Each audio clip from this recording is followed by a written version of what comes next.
Hello student, how are you? कैसे हैं आप? उम्मीद है बहुत अच्छे होंगे। मैं जितेंद्र सिंह, आपकी बायोलॉजी सब्जेक्ट का टीचर। आज की क्लास इम्पोर्टेंट एमसीक्यू में पार्ट 4 लेकर आया हूं, जो क्लास 10th और नीट फाउंडेशन वालों के लिए बेनिफिशियल है। ठीक है, तो आज की क्लास में हम देखते हैं क्या इम्पोर्टेंट हमने वन लाइनर क्वेश्चंस रखे हैं जो कि एमसीक्यू में अक्सर आते हैं 10th क्लास में के पेपर्स में। तो आप इनको ध्यान से देखो, इनके बारे में कुछ बेसिक इन्फॉर्मेशन को भी देखते हैं। ठीक है, पहला क्वेश्चन हम लोग देखते हैं बेटा। इसमें दिखा हुआ है, इसमें 2-3 क्वेश्चन हम बताएंगे जो कि आपस में जुड़े हुए हैं, उनको ध्यान देंगे। ठीक है ना। देखिए, एक क्वेश्चन जो पहला रखा गया है, फादर ऑफ जेनेटिक्स, और दूसरा लिखा हुआ है हेरिडिटी, लगभग जुड़े हुए हैं। और तीसरा जो रखा हुआ है मेंडल से, राइट है। ये सब रखे हुए हैं, ये तीनों एक के साथ लिंक होते हैं। और ये आखिरी 11वां क्वेश्चन, इन 4 क्वेश्चनों को एक दूसरे से लिंक्ड है, तो इसलिए इनको मैंने पहले स्टार बना के आपको बता रहा हूँ। ठीक है, पहला क्वेश्चन देखिए, father of genetics. Father of genetics कौन थे? Gregor John Mendel. इन्होंने जेनेटिक्स की खोज की, इसीलिए ये फादर ऑफ जेनेटिक्स के हैं। और इन्होंने अपना एक्सपेरिमेंट किया करीबन 7 ईयर्स तक। ठीक है ना। और 7 ईयर किया, किस पे किया था? एक प्लांट था जो गार्डन पी कहलाती है। अभी क्वेश्चन नंबर 11 पे रखा हुआ, वहाँ पे हम पहुँचेंगे तब फिर बताएंगे। ठीक है, और इनके एक्सपेरिमेंट का नाम जो था, इन्होंने जो एक्सपेरिमेंट जो किया था बेटा, उस एक्सपेरिमेंट का नाम था हाइब्रिडाइजेशन। एक्सपेरिमेंट, सॉरी स्पेलिंग गलत हो रही, सही करता हूँ। एक्सपेरिमेंट, इस एक्सपेरिमेंट का नाम था हाइब्रिडाइजेशन। हाइब्रिडाइजेशन, देखो हाइब्रिडाइजेशन को ऐसे समझ लीजिए, कोई विषम लक्षणों वाले पौधा हो या कोई जंतु हो, उनके बीच में क्रॉस कराना, राइट। क्रॉस करा के उनकी संतान को उत्पत्ति कराना ही हाइब्रिडाइजेशन कहलाता है। इस चैप्टर को जब हम लोग डिटेल में कभी पढ़ेंगे तो पूरा हाइब्रिडाइजेशन एक्सप्लेन करेंगे। अभी बेसिक बातें इतनी समझ लें। ठीक है, क्वेश्चन नंबर 2, हेरिडिटी। हेरिडिटी का मतलब होता है आनुवांशिक। आनुवांशिक मटेरियल क्या है? आपको पता होना चाहिए, डीएनए होता है। आनुवंशिक मटेरियल डीएनए होता है, जिसका पूरा नाम होता है deoxy ribose nucleic acid. Clear. ये इसको आनुवंशिक हेरिडिटी क्यों कहते हैं? क्योंकि ये जो हेरिडिटी इन्फॉर्मेशन होती है, हेरिडिटरी इन्फॉर्मेशन, जो भी इन्फॉर्मेशन है उसको पेरेंट से ऑफ स्प्रिंग तक ले जाती है, राइट है। ऑफ स्प्रिंग यानी उनके बच्चों तक सूचनाओं को ले जाना, आनुवंशिक सूचनाओं को, इसी को ये हेरिडिटरी कहलाता है। क्लियर। अब ये Mendel's work, question number 3, Mendel's work was rediscovered. देखो मेंडल ने जो वर्क किया था और उसको पब्लिश किया था 1856 में। ये ध्यान करना, मेंडल ने जो हाइब्रिडाइजेशन का एक्सपेरिमेंट किया और इसका मैथमेटिकली एनालिसिस किया और इसका कंक्लूजन निकाला और रिजल्ट बना के पब्लिश कराया 1856 में, राइट। लेकिन 1856 में इनके काम को किसी ने रिकॉग्नाइज नहीं किया, कोई महत्व नहीं मिला। लेकिन सन 1900 के आसपास, 1900 के आसपास में 3 साइंटिस्टों ने इंडिविजुअली अलग अलग अपने अपने जगह पे जहाँ ये वर्क कर रहे होंगे वहाँ पे इन्होंने खोजा, इसी पे वर्क किया मेंडल जिस पे कर चुके थे, और रिजल्ट सेम आया। क्या आया? वो 3 लोग कौन थे? कार्ल कॉरेंस, टैशमार्क, ह्यूगो डिवरीज। ह्यूगो डिवरीज, ये 3 लोगों ने किया। और जब इनके रिजल्ट मेंडल के रिजल्ट से सेम टू सेम मैच खाए, तब मेंडल को अपने कामों के लिए पहचाना गया और इनको क्रेडिट दिया गया। तब से ये फादर ऑफ जेनेटिक्स कहलाने लगे, जो क्वेश्चन नंबर 1 पे रखा है, राइट। क्लियर। चलिए क्वेश्चन नंबर 4 देखते हैं। गंगा एक्शन प्लान स्टार्टेड, ये 1975 के आसपास में हुआ था, इसमें कोई खास बात नहीं है।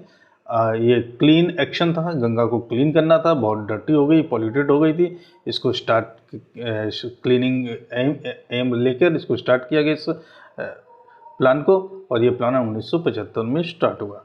फिर आता एनालॉगस ऑर्गन। ये देखिए analogous organ, analogous organ show the similarity इन।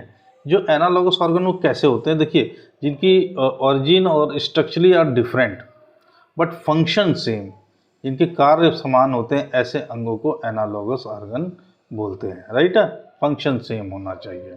ठीक है, अब नेक्स्ट क्वेश्चन है नंबर ऑफ ऑटोसोम्स। अगला छठा क्वेश्चन देखते हैं, number of autosomes pair in a human. देखिए अब यहाँ देख लेते हैं, थोड़ा सा क्लीन करते हैं, स्पेस बनाए, थोड़ा सा क्लीन कर देते हैं ऊपर का, हालांकि आप लोगों को मिल गया होगा। देखिए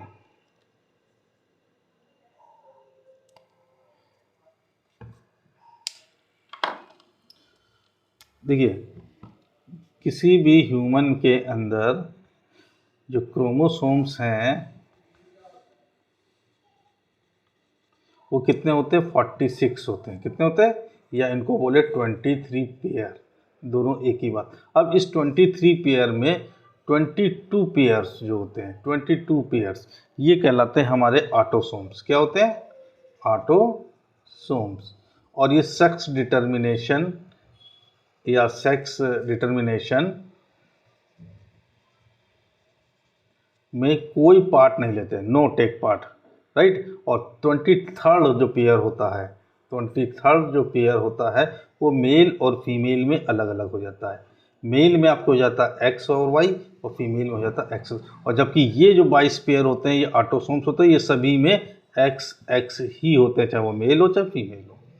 राइट है, तो 22 पेयर कितने होते हैं, 22 पेयर। आंसर हो गया 22 पेयर। क्लियर। फिर glycogen is converted into the glucose. अगला देखते हैं। अब देखिए हम लोग पहले भी डिस्कस करके आए थे, फिर देख लेते हैं, बार बार क्वेश्चन, ये क्वेश्चन आया था, अच्छा क्वेश्चन है। देखिए इसको देखते हैं। पेनक्रियास होता है, पेनक्रियास एक हमारी मिक्स ग्लैंड है। ये क्या है, मिक्स ग्लैंड है। इसमें दो पार्ट्स होते हैं, इसके 2 पार्ट्स होते हैं। एक होता है एंडोक्राइन पार्ट, एंडोक्राइन पार्ट, और दूसरा होता है एक्सोक्राइन पार्ट। ये बात समझ में आ रही है। जो इसका एंडोक्राइन पार्ट होता है, एंडोक्राइन पार्ट होता है, उसमें एक आइसलेट ऑफ लैंगरहैंस होती है, लैंगरहैंस, और यहीं से 2 हार्मोन निकलते हैं, एक इंसुलिन और एक ग्लूकागॉन। ग्लूकागॉन, इंसुलिन जो होती है वो एक्सेस शुगर को डाउन करके ग्लाइकोजन में बदलती है, और ग्लूकागॉन होता है ग्लाइकोजन को शुगर में बदलती है। देखिए ऐसा समझ लीजिए, शुगर अगर कन्वर्टेड होगी ग्लाइकोजन में तो वो किसके द्वारा होगी, इंसुलिन के द्वारा। राइट है, और ये वापस अगर फिर से शुगर बनानी हो तो ग्लूकागॉन लगेगा। क्या लगेगा, ग्लूकागॉन हार्मोन, HR। ठीक है, बात समझ गए। तो ये बात आई थिंक मुझे लगता है आपको समझ में आ गई। तो ये कौन होता है, ग्लूकागॉन होता है। कौन होता है, ग्लूकागॉन। रेट ऑफ पीएच, देखिए रेट ऑफ पीएच का मतलब फोटोसिंथेसिस, ध्यान रखना पीएच शॉर्ट में लिखा है। ये रेड लाइट और अगर देखें तो ब्लू लाइट, क्या रेड एंड ब्लू लाइट में ज़्यादा होती है। राइट है, सबसे ज़्यादा रेड लाइट।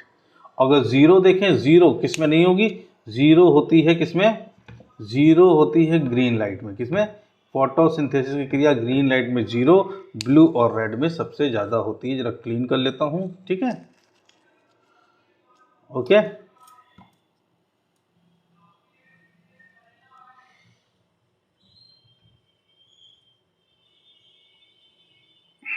आगे देखते हैं। रेट ऑफ रेस्पिरेशन, श्वसन की दर किसमें, मानव में कितनी होती है, 12 से 15 टाइम्स होती है 1 मिनट के अंदर, यानी कि हम 12 से 15 बार सांस लेते हैं। राइट है। Germination of the seed is regulated. अगला क्वेश्चन 11वां, germination of the seed is regulated by gibberellin. ये एक प्लांट हार्मोन है। ये प्लांट हार्मोन है। अगर इसका हम छिड़काव करते हैं किसी सीड के ऊपर तो वो उसके जर्मिनेशन को रेगुलेट कर सकता है। Mendel perform his the performance hybridisation, अभी पीछे बता के आया।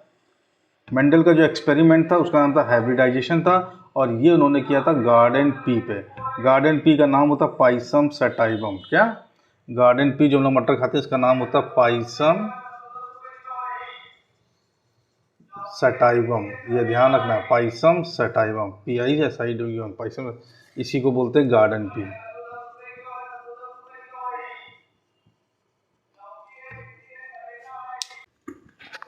हेलो स्टूडेंट, चलिए आगे क्वेश्चन देखते हैं। अगला क्वेश्चन हमने बार बार रखा है। हार्मोन, एक हार्मोन है secreted by, hormone secreted by testis. कहने का मतलब कौन सा हार्मोन, विच हार्मोन, यहाँ लगा लें ज़्यादा अच्छा, विच हार्मोन, राइट है। Which hormone secreted by testis, testis, testosterone और एंडोस्टेरोन, ये हार्मोन सिक्रेट होते हैं। इसी को मेल हार्मोन भी ये कहते हैं, मेल सेक्स हार्मोन भी कहेंगे, मेल सेक्स हार्मोन HR। और ये हार्मोन क्या होता है, किसी भी मेल में मेलनेस लाता है। क्या लाता है? मेलनेस, राइट। और क्या लाता है? प्यूबर्टी, प्यूबर्टी, ये 2-3 चीज़ें राइट लाने का काम करता है। तो टेस्टोस्टेरोन और एंडोस्टेरोन निकलता है। फिर unit of impulse, impulse neurons होता है। यूनिट ऑफ इम्पल्स क्या है बेटा? Unit of impulse transmission, neurons. Neurons क्या होता है? जितने भी इलेक्ट्रिक इम्पल्स हमारे बॉडी में होते हैं, जो सेंसेस डेवलप होते हैं, उनको कैरी करने का काम न्यूरॉन्स करता है, राइट। चलिए, वेयर इज़ यूरिया, देखिए ये अच्छा क्वेश्चन है। यूरिया इज़ प्रोड्यूस्ड, कहाँ प्रोड्यूस्ड होती है? From ammonia. यूरिया हमेशा बेटा अमोनिया से बनती है। अमोनिया, अमोनिया से ही यूरिया बनेगी, राइट। ये ध्यान रखना। कहाँ बनेगी? लीवर में बनेगी, ध्यान रखना, राइट। आंसर हो गया लीवर, क्लियर। फिर इसके बाद हम लोग देखते हैं amoeba ingest the food with the help of pseudopodia. इसको थोड़ा सा डायग्रामेटिक आपको दिखाने की कोशिश करेंगे। आई थिंक इधर देख लो, ठीक रहेगा। देखो, ये स्यूडोपोडिया क्या होते हैं? ये स्यूडोपोडिया के द्वारा ही अमीबा भोजन को इंजेस्ट करता है। जरा थोड़ा सा डायग्रामेटिक दिखाएंगे, आपको समझ में आ जाएगा। देखिए, देखिएगा, जैसे मान लीजिए कोई अमीबा है, बीच में न्यूक्लियस हो गया, दिख रहा होगा आई होप अच्छे से। ये उसका साइटोप्लाज्म है बाहर, साइटोप्लाज्म बोले या प्रोटोप्लाज्म, क्लियर। इस तरह से आउटलाइनिंग डेलिकेटेड पेन, ठीक है। बाकी चीज़ों के नामों की जरूरत नहीं है। ये जो उभार बनते हैं इन्हीं को स्यूडोपोडिया बोलते हैं। क्या बोलते हैं? PSEUDO, pseudopodia, right. स्यूडोपोडिया का मतलब होता है कूटपाद, यानी फॉल्स लेग, जो पैर नहीं है लेकिन नकली पैर हैं, इसीलिए स्यूडोपोडिया बोलते हैं। अब ये फूड को कैसे इंजेस्ट करता है, इंजेस्टिंग ऑफ द फूड देख लेते हैं। जैसे मान लीजिए इनके कांटेक्ट में कोई फूड आया, दिस इज अ फूड, तो इस फूड को कैसे इंजेस्ट करेंगे? तो इंजेस्ट करने के लिए ये अपने स्यूडोपोडिया के शेप को बार बार बदलेगा। कैसे? देखो, मैं थोड़ा सा मिटा मिटा के बार बनाऊंगा, आप लोगों को दिख जाएगा। ये स्यूडोपोडिया को इस तरीके से और बड़ा बनाएगा, राइट, इसके चारों तरफ घेरेगा। फिर क्या करेगा? फिर अगले स्टेप में इस स्यूडोपोडिया को और बड़ा करते हुए इस तरह से इंजेस्ट करेगा, राइट। फिर धीरे धीरे इस स्यूडोपोडिया को इतना बड़ा करके और यूँ इस तरीके से इंजेस्ट कर लेगा, राइट। तो ये फूड इसके अंदर आ जाता है, और जिसके अंदर जो कैविटी ये बन जाती है गोल स्ट्रक्चर सी, इसको बोल देते हैं food vacuole, right, food vacuole, clear. अब ये डाइजेशन करेगा, डाइजेशन करने के बाद फिर ये फूड मान लीजिए यहाँ पे आ गया, इधर साइड में आ जाएगा, इसको बाहर निकालना भी रहेगा। ये फूड वैक्यूल बाहर आ जाएगा, और यहाँ पे जो अनडाइजेस्टेड वेस्ट मटेरियल है वो इसमें आएगा और मेडुला से जुड़ जाएगा। जुड़ जाने के बाद ये इस तरीके से जुड़ जाएगा और सारा वेस्ट इसका बाहर निकल जाएगा। तो इस तरह से इंजेशन और डाइजेशन के बाद इजीशन, जो कि रिमूविंग ऑफ द वेस्टेज को इजीशन बोलते हैं, कि प्रोसेस को करता है। आप लोगों को समझ में आ गया होगा उम्मीद है। चलिए, ग्लाइकोलिसिस क्या होता है? ग्लाइकोलिसिस, ग्लाइकोलिसिस का मतलब होता है जब हम लोग भोजन खाते हैं तो हम किसी भी फॉर्म में खाएं तो ग्लूकोज बनता है। क्या बनता है? ग्लूकोज। अब ये ग्लूकोज को तोड़ा जाता है, क्योंकि ग्लूकोज को हम तोड़ते हैं, ब्रेक डाउन करते हैं। क्या करते हैं? तब हमें एटीपी के रूप में एनर्जी मिलती है। क्या? और यही एनर्जी हमारे काम की होती है। तो इसका ब्रेक डाउन कहाँ होता है? साइटोप्लाज्म में होता है। कहाँ होता है? साइटोप्लाज्म में। अगला क्वेश्चन देखो, during the aerobic respiration one molecule of, अब देखिए, अब ये क्वेश्चन इससे जुड़ा हुआ है। अगर ग्लूकोज का एक मॉलिक्यूल है, ग्लूकोज का एक मॉलिक्यूल है, उसको तोड़ा जाता है, उससे एनर्जी निकाली जाए तो कितनी निकलेगी? 38 एटीपी एनर्जी निकलेगी। राइट है? ये एनर्जी देखो, दोनों क्वेश्चन एक साथ कनेक्ट हो गए। क्लियर? चलिए, नंबर ऑफ एल्बुलाई, एल्बुलाई कितने होते हैं ये देखो। एल्बुलाई 30 करोड़ होते हैं। कि 30 करोड़ एल्बुलाई। एल्बुलाई आप नहीं समझ पा रहे होंगे, अभी दिखाते हैं थोड़ा सा जल्दी से फिगर में लेके। स्ट्रक्चर बना रहा हूँ थोड़ा सा यहाँ पे।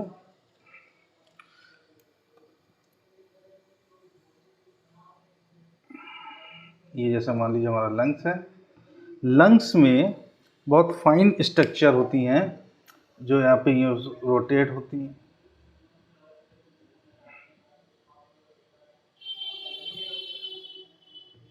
ब्रेंक्यूल्स छोटी छोटी, और यहीं पे ग्रेप्स के छल गुच्छों के अनुसार राउंडेड स्ट्रक्चर पाई जाती हैं। राइट? इन्हीं को एल्वुलाई बोलते हैं। ठीक है ना? This is alveoli, this is alveoli. और इन्हीं एल्वुलाई की हेल्प से जब ब्लड वेसल्स निकलती है इनके आसपास, ब्लड वेसल्स होती हैं, तो यहीं पे गैसियस एक्सचेंज, ये मान लो कोई ब्लड वेसल्स है, इसमें ब्लड फैला होगा और यहीं से ऑक्सीजन अंदर चली जाएगी और CO2 इसमें आ जाएगी, जो कि बाद में CO2 यहाँ से बाहर निकल जाएगी। क्लियर? ये एल्वुलाई होती है। आप लोगों को समझ में आ गया होगा। ठीक है? अब इसी एल्वुलाई के ऊपर, सॉरी, ये लंग्स है। इसी लंग्स किस में क्लोज रहता है? इसके एक ऊपर कवरिंग रहती है, उस कवरिंग को बोलते हैं प्यूलर मेम्ब्रेन। देख लो, जैसे ये लंग्स है, लंग्स के ऊपर एक कवरिंग होगी जो उसको पूरा कवर करके चलेगी, ढक के रखती है। इसी को बोलते हैं प्यूलर मेम्ब्रेन। क्लियर? आखिरी को अगला देखते हैं, ब्लड सेल्स। कौन सी ब्लड सेल्स ऐसी हैं जो बैक्टीरिया को डिस्ट्रॉय करती है, अर्थात बैक्टीरिया खा जाती है? WBC होती है, फैगोसाइटोसिस होती है। राइट? फैगोसाइटोसिस नेचर की होती है। जितनी भी बैक्टीरियाज हैं या कोई इन्फेक्टेड पार्टिकल है जो शरीर को बीमार कर सकता है, वो शरीर में आता है तो उसको मार के खा के शरीर की इम्यूनिटी बनाती है। डिफॉरेस्टेशन यानी जंगलों का काटा जाना का मेनली मुख्य कारण क्या हो जाता है? Soil erosion. क्या हो जाता है? पॉल्यूशन तो होता ही होता है, और भी कारण है, लेकिन सॉइल इरोजन भी मेनली कारणों में से एक आता है। तो आज की क्लास में करीबन 21 क्वेश्चंस रखे गए हैं MCQ। ये सारे के सारे बहुत इंपॉर्टेंट है, चुन चुन के निकाल रहा हूँ, इसलिए किसी भी क्वेश्चन को स्किप करने की ज़रूरत नहीं है। 10th क्लास वाले बच्चे और नीट के फाउंडेशन वाले बच्चे इसको प्रिपेयर करें, याद करें। आखिरी में आपसे रिक्वेस्ट है, मेरी वीडियोज़ को ज़्यादा से ज़्यादा देखें, शेयर करें और सब्सक्राइब करें और कमेंट्स करें। अच्छे। Thank you.